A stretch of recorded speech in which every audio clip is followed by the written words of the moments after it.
খাদ্য ও চিকিৎসা ভাতা বাড়ানোর দাবিতে চট্টগ্রাম রপ্তানি প্রক্রিয়াকরণ অঞ্চল ইপিজেড এর একটি কারখানার শ্রমিকেরা বিক্ষোভ করেছেন। সকালে প্যাসিফিক ক্যাজুয়ালস লিমিটেডের শ্রমিকরা এই বিক্ষোভ করেন। এক পর্যায়ে সেখানে আরেকটি কারখানার শ্রমিকদের সঙ্গে তাদের পাল্টাপাল্টি ধাওয়া হয়। শ্রমিকদের দাবি, তারা কারখানায় প্রবেশ করতে চেয়েছিলেন। এ সময় এনএইচটি ফ্যাশন লিমিটেডের শ্রমিকেরা তাদের বাধা দেন।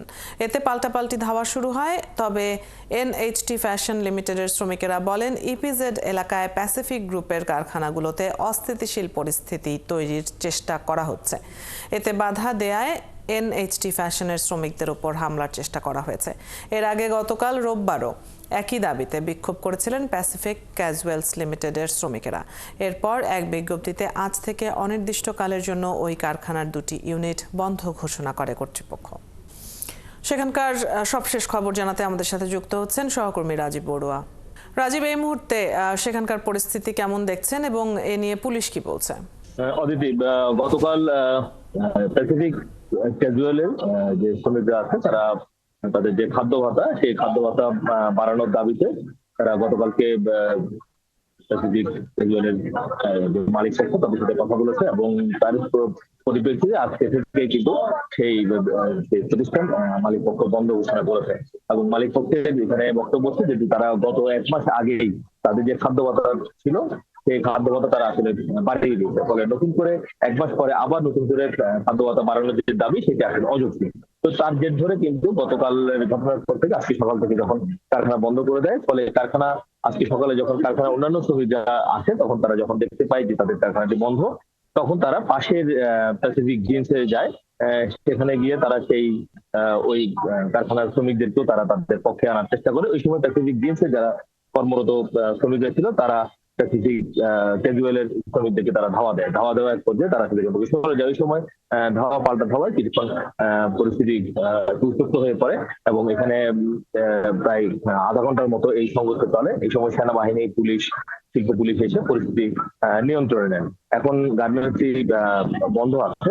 তবে এখানে ইপিজেড এর কর্তৃপক্ষ বলতে, ইপিজেড এর এক্সিকিউটিভ ডিরেক্টর আব্দুল সুবহান তিনি জানিয়েছেন যে এই ঘটনার পরেই বেশ কিছু শ্রমিক তাদের কাছে আবার অ্যাপ্লিকেশন করেছে প্যাসিফিক ক্যাজুয়ালে। তারা বলছে যে এই ঘটনার জন্য আসলে তারা দুঃখিত এবং এখানে খুব অল্প কিছু শ্রমিকের ইন্ধনে আসলে এই ঘটনাটি হয়েছে।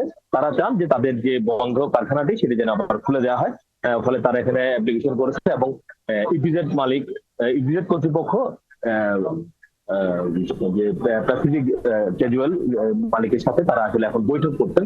ফলে বৈঠকের পরে আসলে সিদ্ধান্ত হবে আসলে কি পরিস্থিতি দাঁড়ায়। তবে এখানকার যিনি দায়িত্বে আছেন তারা বলছেন যে তারা নিরাপত্তার জন্য এখানে সেনাবাহিনী, পুলিশ এবং শিল্প পুলিশ, আইন শৃঙ্খলা বাহিনীর সদস্যরা তারা আছেন। যে কোনো ধরনের পরিস্থিতি তারা মোকাবেলা করবেন।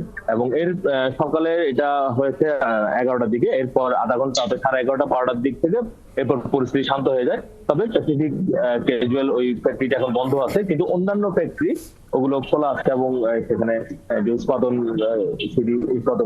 চলছে। এবং এখানে গত 1 মাস আগেও কিন্তু আমরা দেখেছি এই প্যাসিফিক গ্রুপের যে প্রতিষ্ঠান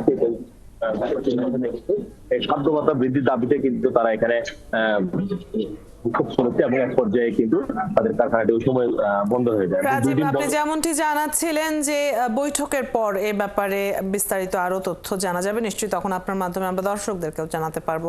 ধন্যবাদ আমাদের সাথে যুক্ত হয়ে এখনকার পরিস্থিতি জানিয়ে দেবার জন্য। দর্শক, চট্টগ্রাম ইপিজেড এ শ্রমিকদের বিক্ষোভের সবশেষ পরিস্থিতি জানিয়ে দিচ্ছিলেন সহকর্মী রাজীব বড়ুয়া।